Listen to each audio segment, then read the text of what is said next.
Sorry, everyone. We back now. We are into, let's just start there. Right. Just send me a quick thumbs up if you can hear me. We're going to jump in now with session number 2. Sorry, I think I was talking there for a while with my microphone off. Okay, so I see some of you commenting that you are having difficulty with the register link. If you're able to sign and the link works for you, please do sign the register. If not, then don't stress about that. Just leave the link then. Okay, so we are now into our second session of the morning, and this session then we're going to focus mostly on Learning Unit 7. But we're also just going to talk a little bit about Learning Unit 4, because you'll actually notice that these two learning units sit very closely together. So just as a quick reminder, maybe if you've joined us late, remember then your upcoming semester test is covering everything in your textbook. So it is Learning Units 1 through to 7. So the entire textbook is examinable. And then just to introduce you again to the team, if you maybe came in late, it's myself, Ina, and then we've got Salama and Evidence who are assisting you with questions and also just jumping in and giving you their perspective as well. Yes, remember, we are recording this session. Please check in with your lecturer how these recordings will be shared with you. Each of the different, whether you're at Varsity College or Vega or Rosebank College, it gets shared differently with you. So please just check in with your lecturer where you can find today's recordings as well as all of our previous ones that we did for tests 1 and 2.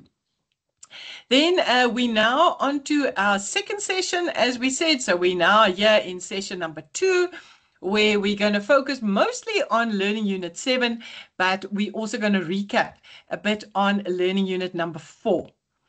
So just a reminder then, your path to success this semester lies in preparation and in your exam techniques. So what you do now before the exam and what you do on the actual day of the exam. And as we work through the learning units, I try and cover both of those aspects with you so that you are well prepared for our exam. When you are busy preparing yourself now for the exam, when you're looking at a particular learning unit, just make sure again that you go through your learning unit outcomes, which is in your module outline, and just say to yourself, would I be able to answer a question based on each of these outcomes? Because that's what we expect you to know at the end of the learning unit. And with other words, those are the kinds of things that we can also test you on. And please don't forget to study your theory for all 7 your learning units. Make sure that you know your theory, because remember again, without your theory, you can't really do the application questions. So make sure you know theory for all the learning units, whether it's a standalone theory question like this one from 2018. This was a theory question out of Learning Unit 7, where the students had to compare the formal bookkeeping system with the indigenous bookkeeping system. That comes out of page 224 of your textbook. So you have to be able to do standalone theory questions, and then of course you must be able to use your theory in answering an application question. So there's a Learning Unit 7 then. Learning Unit 7, as the name says, it's incomplete records. So we're looking here at a sole trader who has been running a business, but has maybe not had the time or the know-how in putting together proper accounting records. So they haven't been keeping journals. They haven't been posting journals to the general ledger. They haven't been doing a trial balance on a monthly basis. But then at some point, the sole trader actually do need to have a set of financial statements, or they need to be able to work out if they made a profit or a loss. And this learning unit look at how can we help this kind of a business owner in piecing together from the information that they are able to give us, can we piece together some of the financial statements, and can we calculate a profit or a loss with the bits of information that the owner is able to give us. So we're going to start this section looking at questions where we have to calculate the profit or the loss, and the owner is not able to give us total income and total expenses. Because to calculate a profit or a loss, we need to be able to know the total income and the total expenses of the business. But in this particular exercises we're going to look at now is how can we calculate profit and loss if we don't have information about the income and the expenses. And we specifically going to look, if you do have your textbook next to you, you can open up on question 7.3. I'm going to use this question 7.3 to lead this part of the discussion. And that immediately we jump in with exam tip number 3. And remember, in exam tip number 3, we said dates matter. Dates are so important in an accounting question. And in this question, again, we will show you the importance of the dates. So the question gives us a short trial balance. And it gives us the date for this particular trial balance the date is 30 June 20.5. And in this type of a question, the trial balance here is actually the balance, the opening balances.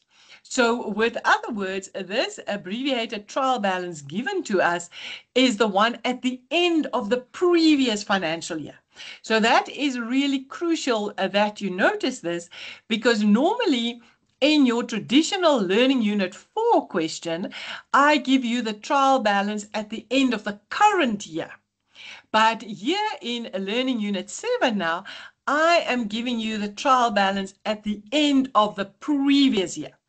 So please, as soon as you get your paper, make sure that you have identified the dates and that you understand, are we giving you opening balances or are we giving you closing balances? So in this question 7.3, then I'm giving you opening balances. And then the next bit of information on the next page that we give you is we give you kind of a summary. And this summary is then of everything that happened during the current year. And immediately, again, if you look at my two dates, you will see this one is 30 June 20.5 and this is 30 June 20.6. Okay, so that's very important to note that it's two different dates. So this side, opening balances, this side, what happened during the current year. And then remember, our next exam tip says read the required, and we must read it first and with care. Because remember again, look, you can see there's 1.5 pages of information. So before I even start looking at this information, I need to jump right down here to the bottom to required. And I must say to myself, what is it that they want me to do with this information? And once I know, okay, they want me to prepare a statement of changes in equity. Okay, right. Now I know when I go through the trial balance and the extra information, I am now specifically looking for accounts that would sit in a statement of changes in equity. Okay, so remember again, it's all about optimizing your time in the exam paper. So to optimize your time, your eye must jump to the required first to say, okay, what do they want me to do? Right? Once I know what it is I have to do, then I can come back to the information and then I can try and find everything in the information that will help me to prepare the statement of changes in equity. And in this question 7.3, when you analyze this question, you will see nowhere in this question do we actually give you information about the current year income and the current year expenses. So in this question then, what they're really saying is we have to think of another way in which we can calculate the profit or loss for this 20.6 year if we don't have income and we don't have expenses. And in your textbook, there are 3 similar questions. I like this question 7.3. There's a 7.2 and a 7.5. So you can try any of these 3 questions. They're all quite similar in the type of question. And in all 3 of these questions, the big thing is, how do I go about to calculate profit or loss if I don't have income and expenses? And for us to solve that mystery, we have to come back to our friend, the accounting equation. And we have to say to ourselves now, how can I calculate owner's equity? And owner's equity can be calculated in 2 ways. Either saying assets minus liabilities, and that calculation sits in your statement of financial position. Or we can say owner's equity is capital minus drawings plus profit. And that calculation sits in your statement of changes in equity. And now I wonder if you guys spotted something. So in my statement of changes in equity, I make use of the net profit.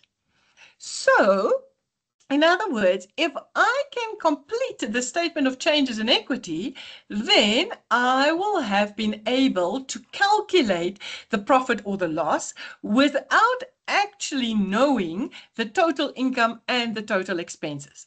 That is why this question then tells us that we have to do the statement of changes in equity, because it's kind of giving us a little hint to say, you know what? If you can do the statement of changes in equity, then you will be able to calculate the profit or the loss. So let's just go back now. Yes.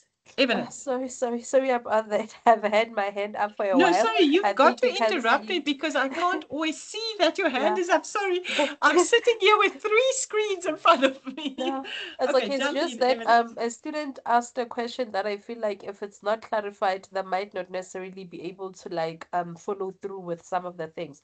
The question says, how does it make sense that 20.5 is both previous year's closing balance and opening balance? So if Wafa, if I were to explain that in simple terms, I would say think in terms of your own bank account, for example. If yesterday your bank account had 500 rand, assuming nothing happened during the night automatically. So if last night you slept with 500 rand and last night was the 11th and maybe the last day of your financial year, that means when you wake up tomorrow, which is today, you would still be waking up with 500.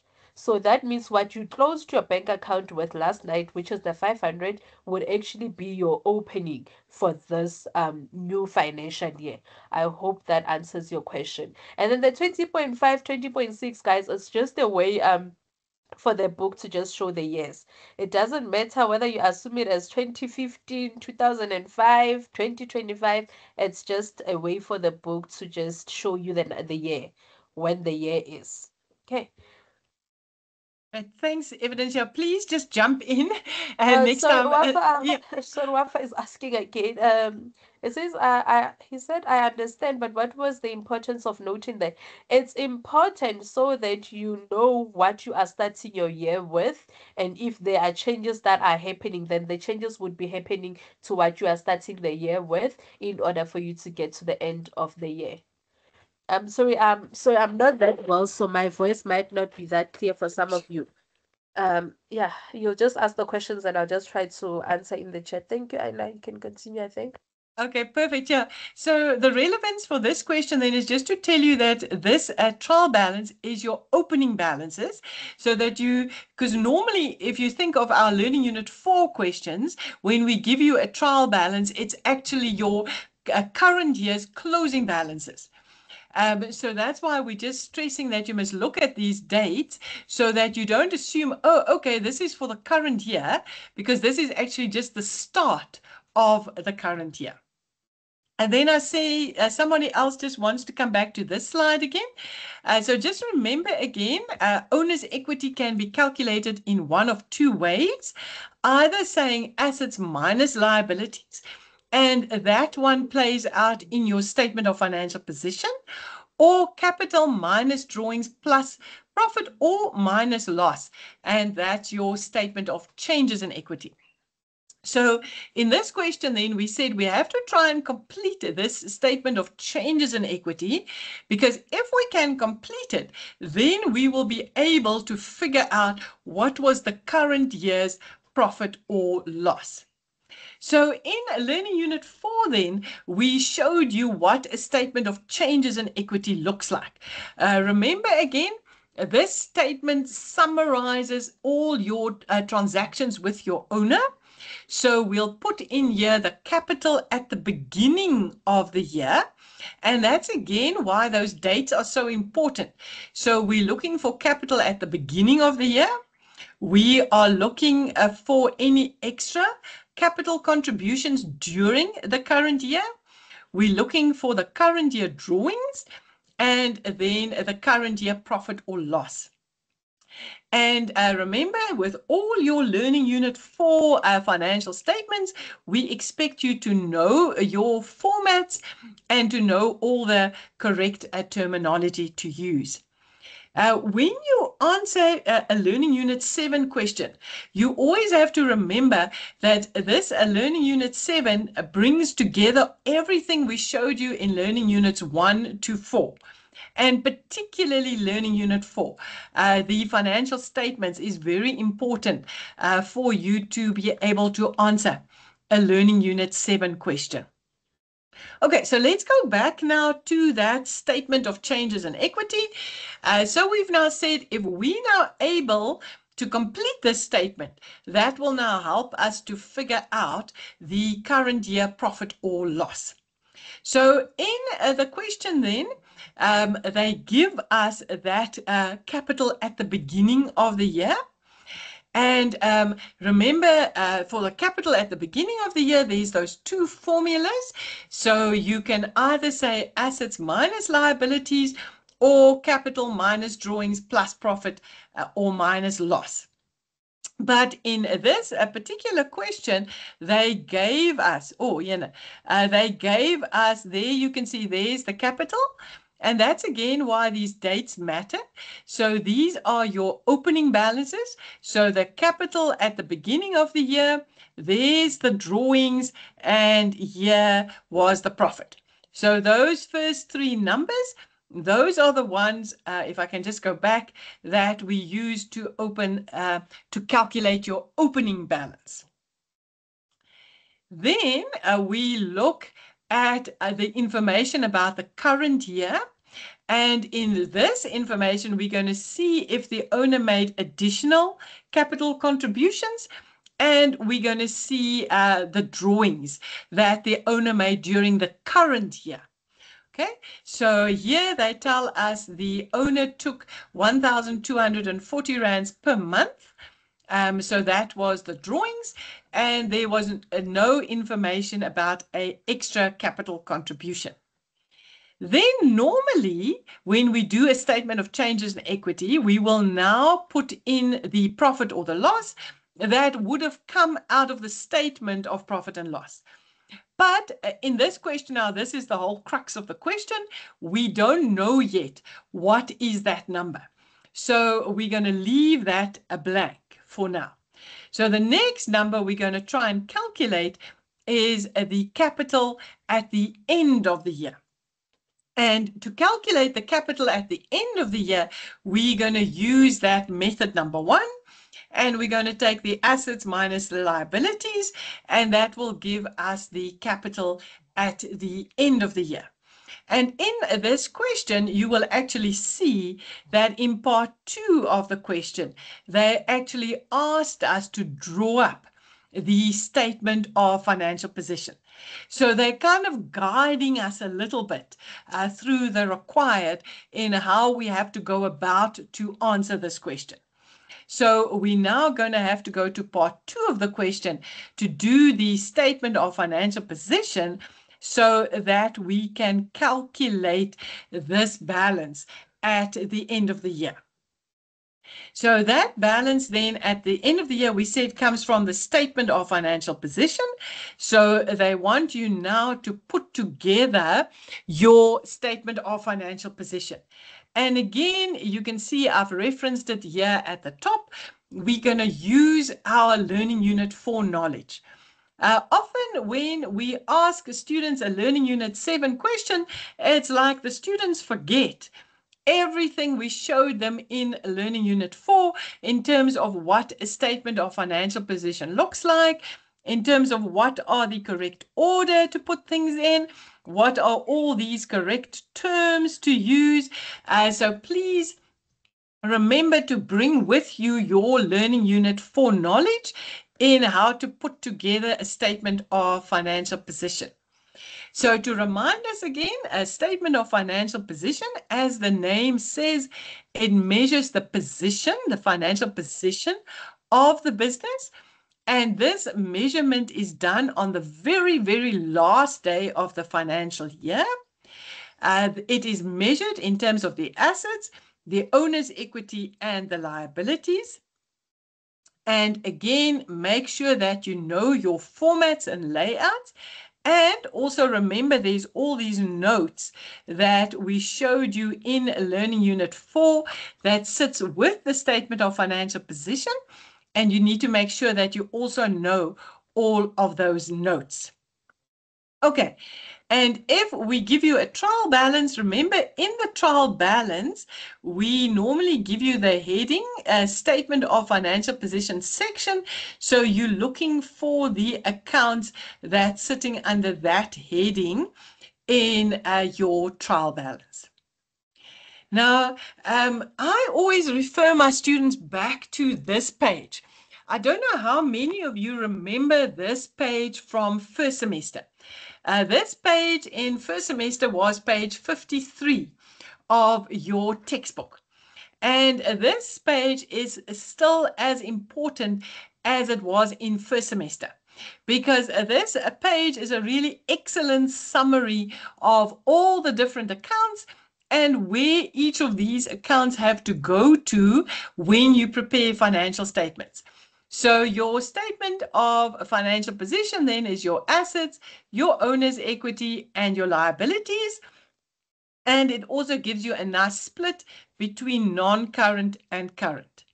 It shows you your income and expenses, which of course sits in your statement of profit and loss.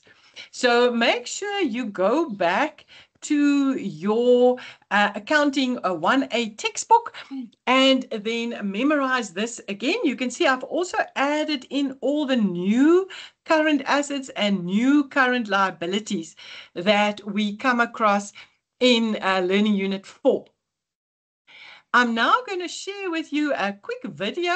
This is Tumi, and Tumi is a third year student at Varsity College Sandton, and he's going to quickly share with you how he uses this page 53 of the textbook, and how did he use it when he was a first year student to help him with understanding learning units 4 and 7.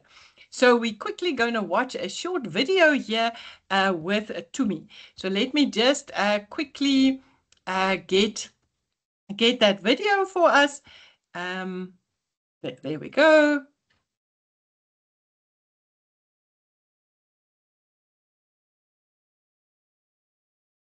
Evidence, if you can let me know, actually, wait, can you guys see and hear? It doesn't seem to be sharing at the moment. Okay, wait a bit then. Let me just stop it. Okay, how are we And I doing really now? hope it does the same for you. Yes. Okay, can you see Hi and everyone, can I everyone am hear? Itumeleng Mulonyani, a third year I Bachelor of can see and Accounting I can Science hear. student at the IIE's Varsity College, Santon, now known as Emirates. The main reason for this video is to basically show you guys the one thing that changed how I understand accounting completely, and I really hope it does the same for you. This is what page 53 looks like. It is a chart that lays out the accounting equation together with all the dead click accounts. I like this page because it puts everything in one place: the assets, the owner's equity, and the liabilities, and how each account behaves. But instead of memorizing the whole chart, I use it the same way we use a building plan. Take a look at this picture. I like to explain accounting using a house analogy. The foundation is the accounting equation, and the tools we build with are dead click. Once you have the base and the tools, every accounting topic becomes just another building material added to your mansion. Step 1. Step 1 is the foundation, and in accounting, that foundation is the accounting equation. Assets equals owner's equity plus liabilities. This is the concrete base of everything we do. It shows that everything a business owns must always equal what the owner has invested or earned, plus what the business owes. Every single transaction, no matter how small, simple, or complicated, must keep this equation balanced. If it doesn't balance, something is wrong. That's why this step is so important. Without a solid understanding of the accounting equation, nothing you build on top of it will stand. So once you truly understand what the business owns, what it owes, and what belongs to the owner, you've laid the very first brick of your accounting mansion. Step 2 brings in your building tools, dead click. Think of this as your hammer, wrench, and screwdriver all in one. Dead stands for debit, expenses, assets, and drawings. These increase on the left side of the account. Click stands for credit, liabilities, income, and capital. These increase on the right side. Every journal entry you ever record uses one item from dead and one from click. That's how you keep the equation from step 1 perfectly balanced. These tools guide how each account behaves and help you understand which side increases and which side decreases. Once you know dead click, you never guess, you simply apply the rules and accounting equation stays intact. Then you get step 3, where you finally start raising the walls using the materials, which are the actual accounting topics you engage with. Topics like bank recon, debtors and creditors recon, depreciable assets, partnership, financial statement of a sole trader, etc. These are your bricks, beams, and rooms. They might look different and some might feel heavier or more complicated, but they all depend on the same foundation and the same tools from step 1 and 2. Every topic is simply another structure you add to your mansion, and none of them exist outside the basic rules of the accounting equation and dead click. That's what keeps the whole structure stable. Step 4 is the final product, your complete accounting mansion. This is where everything you've learned stands tall, strong, and fully built. And the key insight is that no matter how big or complex the mansion becomes, the foundation and tools never change. The accounting equation and dead click remain the same, whether you're reconciling a bank statement or preparing financials for partnership. Once you've mastered these 2 steps, you can build confidently in any direction. No topic becomes too overwhelming because they all follow the same rules. With a strong foundation and the right tools, your accounting mansion becomes something you can build, expand, and understand forever. Okay, everyone, there, that was now from Tumi, one of our third year students. And he was just telling you how he used dead click. I see he also brought in dead click, which I was happy with because we spoke about that a little bit earlier. So he just shared with you there. If you liked his video, okay, definitely going to tell him that you guys liked his video then. And yeah, he's just telling you how he used dead click then, and also the accounting equation and everything to when he prepared himself. Right. Okay, so if we then asked to do, we're back now to incomplete records, and we asked to do a statement of financial position. Remember again, you're going to write down your basic layout of your statement. Then you are going to fill in as many of the numbers from the trial balance, but now make sure you're using the right trial balance. We're now talking about the one at the end of the year. You are going to make your adjustments, because remember, again, particularly in Learning Unit 4, and I'll speak about it a little bit later as well, there's those year-end adjustments for the prepaid expenses and accrued income and the like that we have to make. And then you're going to calculate your totals. So don't forget to work out the total for the non-current assets, the total for the current assets, and your total assets, because all these little subtotals carry marks. And oftentimes students just forget to work out these little subtotals, and then it ends up costing them marks in the assessment. And then to come back now to our accounting equation. So remember, the financial position is essentially your accounting equation. The top half is the assets, and the bottom half is the owner's equity and liabilities. And your total year for your total assets must equal your owner's equity plus your liabilities. So you using your accounting equation is really your statement of financial position. And of course, don't forget to show us workings. As we said earlier, we did very detailed videos on learning units 3 and 4 when we prepared you for semester test 2. So if you do need a bit more detailed revision on learning units 3 and 4, please check in with your lecturer where you can find the link to those old recordings, because they will be good for you to rewatch in your preparation for the exam. And then again, don't forget about ARC. There's a folder there for Learning Unit 4 with different themes with more information and videos on Learning Unit 4. Okay, so back now to our question 7.3. So now we've used the information in question 7.3, and we've put together the statement of financial position. Now, from the information that they gave us in the question, we could put together all the assets. So we were able to calculate the total assets. We were able to calculate the non-current and current liabilities. So we were able to do that, but we were not able to do the owner's equity just using the information in the question, because you will remember we weren't able to finish our statement of changes in equity. So this owner's equity number is essentially your balancing number by saying I take total assets, I subtract the non-current liabilities and the current liabilities, and that's how I calculate and get to the 94279.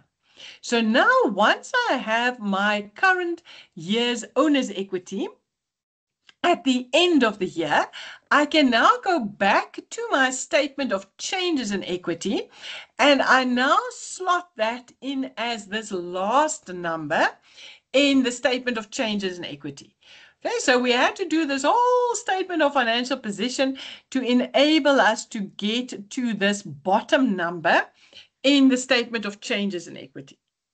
And now that I have the owner's equity at the end of the year, now I can calculate the profit or the loss that was made in the current year. And to calculate the profit or the loss, you're essentially going to work from the bottom to the bottom numbers to the top numbers. So I'm going to start with the owner's equity at the end of the year.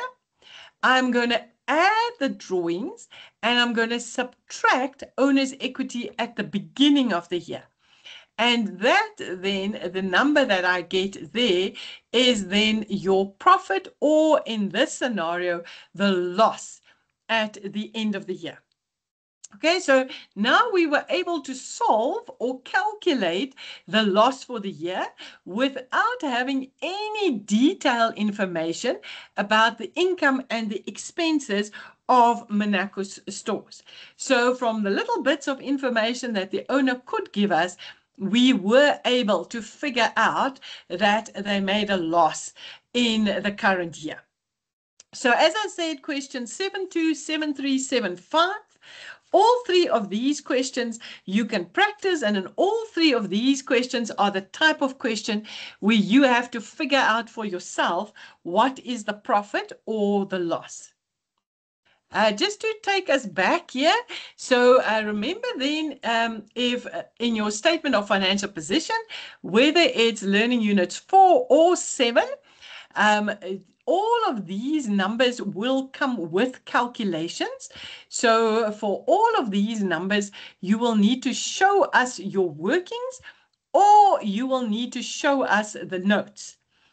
So you'll remember in the last semester test, we kind of helped you along with these notes to help you to calculate each of these numbers for your statement of financial position.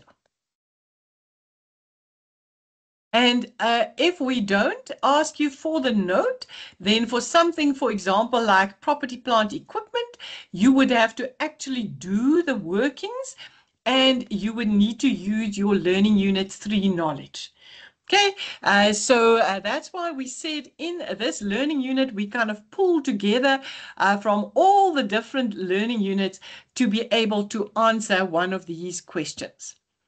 Evidence, how is it going out there? Anything you just want to touch on for our students? I don't have it. All good? I'm sorry, there seems to be a bit of a confusion in terms of the, what do you call this? The the notes.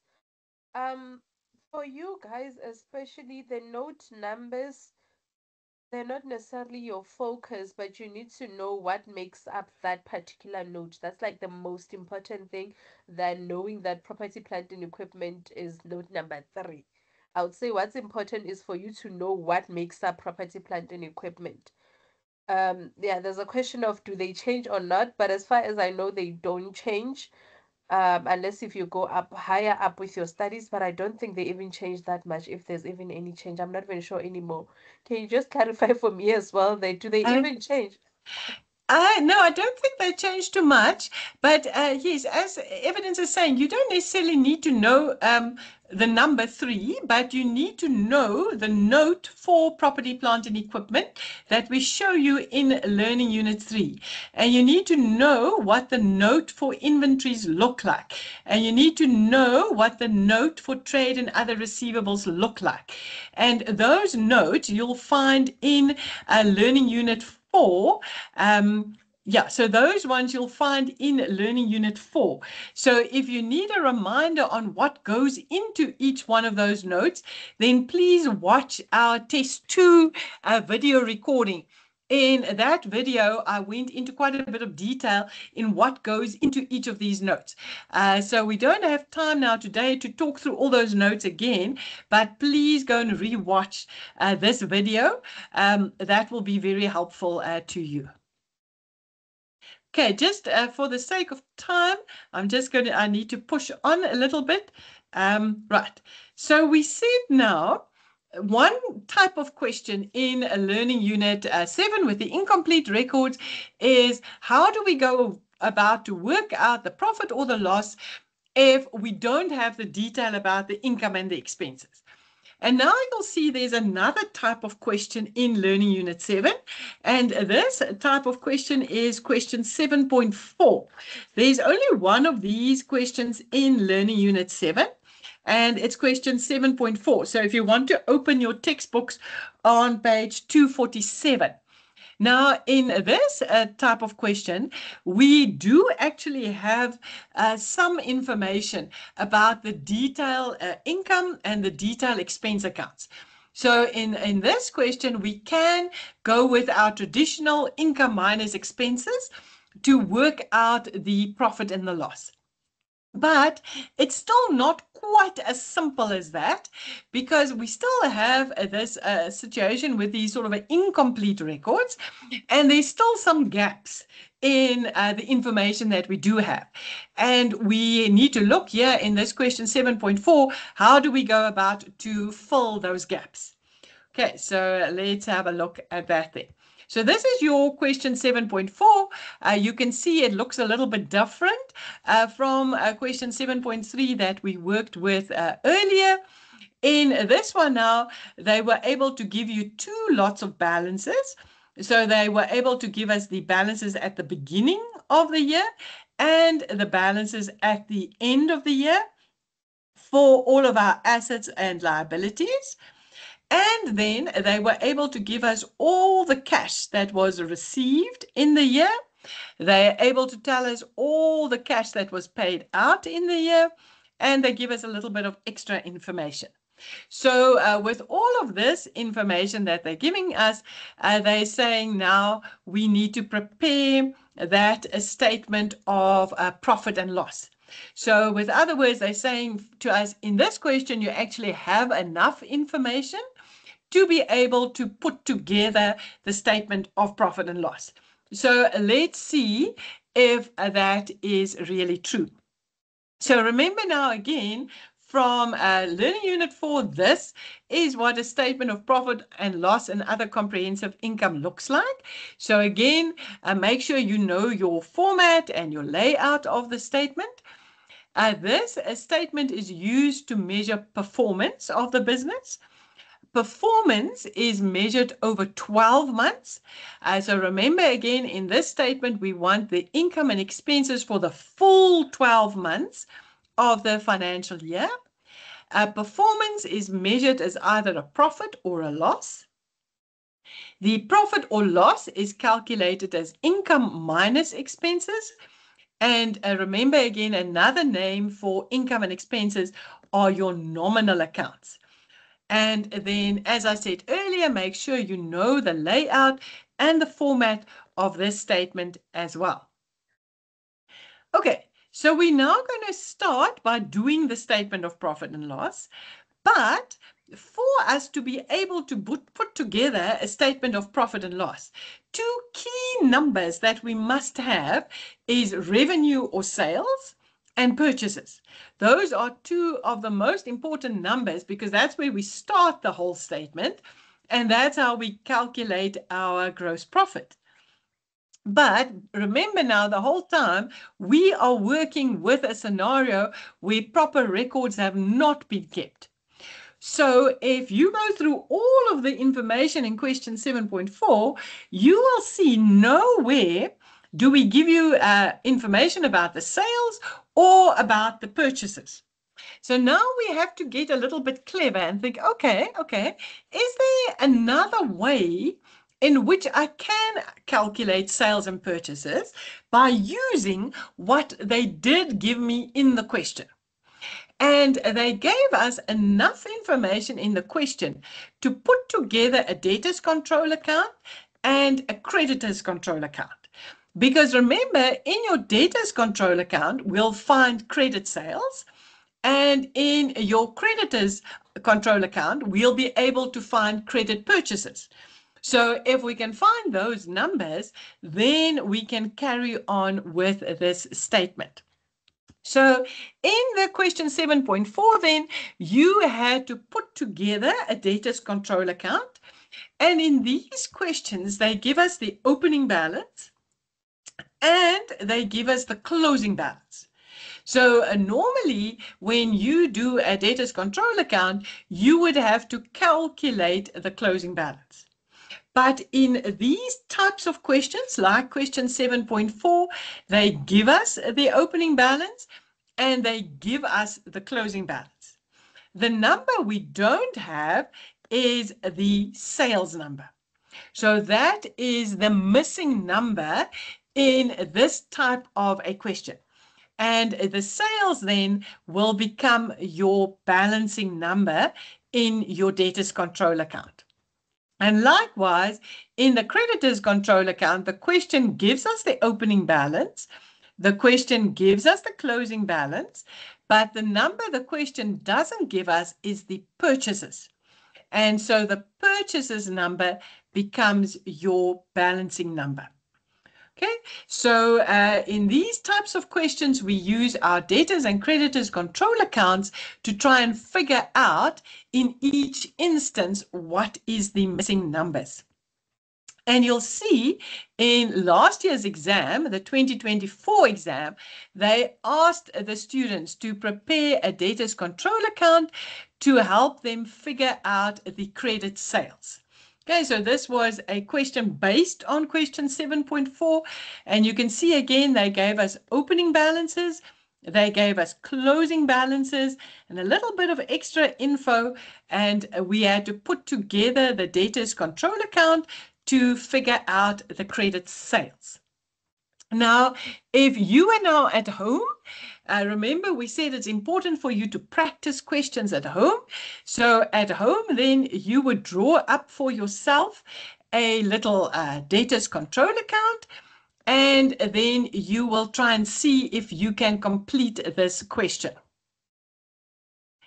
Okay, so we're going to use our tips. So you're going to be sitting down, you're going to be writing out the question in full, and then once you are done, you are going to be marking your answer. So I've got the answer here for you on my slides. Then you can pause the recording later today, and then you can try the question and then come back and mark your answer against this question. So just to show you then, the opening balance is given to you over here in the question, and there's your closing balance. They give us the inventory that was returned by our customers, so that's your sales returns. They give us the amount that our debtors paid us during the year, and they give us the settlement discounts that we gave to the debtors, and they also give us our credit losses. And then with those bits of information, we are then able to put together a debtors control account and to calculate the credit sales. So once we incorporate all of our numbers, then we are able to calculate the credit sales. You can then, as I said, come back later to the recording and try and see if you are able to calculate the credit sales. They also asked the student to do a creditors control account. And in the creditors control account, the student had to calculate the amount paid to the creditors. So they changed the wording in the question a little bit. So again, later today, you can come back and practice the question here. And the last thing they asked the student was to calculate the gross profit, where they then had to use a sales, including that sales they just calculated. They had to use the purchases, and again, to calculate the gross profit. So you can come back later and try this question. If you are a little bit shaky on your debtors and creditors control accounts, please then go and do some more revision on learning unit number 2. And remember, when we prepared you for semester test number 1, we did a whole hour-long session on learning unit number 2 that looks specifically at debtors and creditors. And those recordings are also available again to you to double check that you still know how to do your debtors and creditors control accounts. Okay, and then the last thing, remember we said when you're working through a past paper question like this one that we've just spoken about, try and then push yourself and see if you are also able to finish the question within the time that the student would have had in that exam. So, for example, if you're going to go back to this question then, let's just go back there. So if you're going to try this question then later, then just go and have a look in the 2024 exam paper, how long they gave the students to do this question, and then see if you can finish it in that amount of time. Okay, so back to that question 7.4 then. So now that we have calculated the purchases and the sales, we can now go ahead to do the gross profit. Remember, in these types of questions with the incomplete records, the business will be using the periodic inventory system, which means your cost of sales is a calculation. So remember to look at these calculations as well in learning unit number 4. Then to complete the statement, to do the other income, we had to go through the cash receipts, and we had to check all of the cash that we received during the year, and if any of that was income to the business, like the, for example, the interest on the investments, that was some of the income that we received during the year. Then we had to go through all the cash payments to see if there were any expenses that we paid in cash, and they then form part of your expenses in the statement. And don't forget that we have our adjustments. Okay, this is a big section in that learning unit for your adjustments. Because remember again, in terms of our accrual concept, our income and expenses must be for the 12 months of the financial year. So if there are any expenses that we already paid for the next financial year, remember that's then your prepaid expense and you have to remove it out of your expenses. Or if there's any income that we already received for the next financial year, that's then one of your current liabilities and we need to take it out of our numbers. So remember to revise all of these adjustments when you go through your learning unit 4. And they also are important here in learning unit number 7, because you'll see in this question 7.4, when we look at the rent, there was a prepaid element to the rent. When we look at the stationery, there was some consumable stores on hand at the end of the year. And when you look at the interest expense, there was also an accrued expense.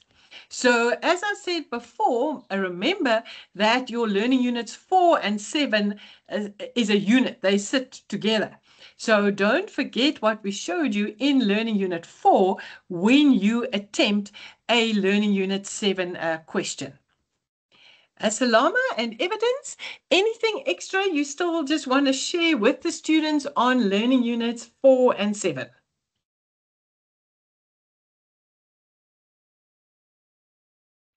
Hi, Ina. Maybe if I could just come in with learning unit 7 again, once again, as you've mentioned, yes, learning unit 2, very important with regard to them understanding again the debtors control and creditors control. I always just ask this, I try to remind my students just about remembering that debtors is an asset and just understand what is happening within the business with regard to your debtors. What increases the debtors balance, what decreases the debtors balance, because I know what students do, I'm sure we've seen in the past, is that they always record the amounts on the wrong side of the debit and the credit for T accounts. So just try to remember from a business perspective. For example, we know that sales will increase our debtors balance, so we have to record it on the debit side. Okay. And then again, what decreases our debtors balance, okay, is returns by our debtors. If our debtors pay their accounts, the balance will decrease. If they return the goods, the balance will decrease. So just have an understanding. Again, the theory is very important. And the same with creditors, which is a liability. The balance will increase if the business purchases goods. So it increases on the credit side. What transactions will decrease your balance is when payment is made. Okay, right. All goods are returned. So that is very important. Just try to get an understanding. You have to understand what is happening with regard to your debtors and creditors control account. And of course, again, your debt click rules, very important here.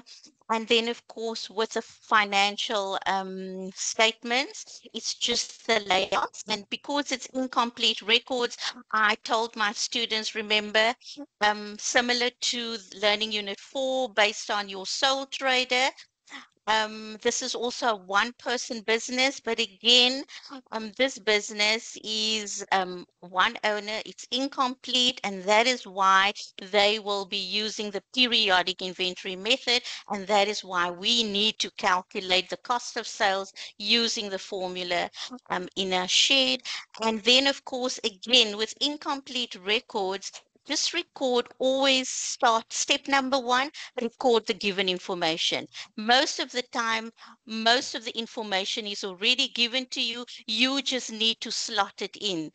If you can see the example that we've done here, we only had an adjustment for rent, an adjustment for stationery, an adjustment for depreciation and for interest. All the other amounts were already given to you. So all you need to do was just to record them.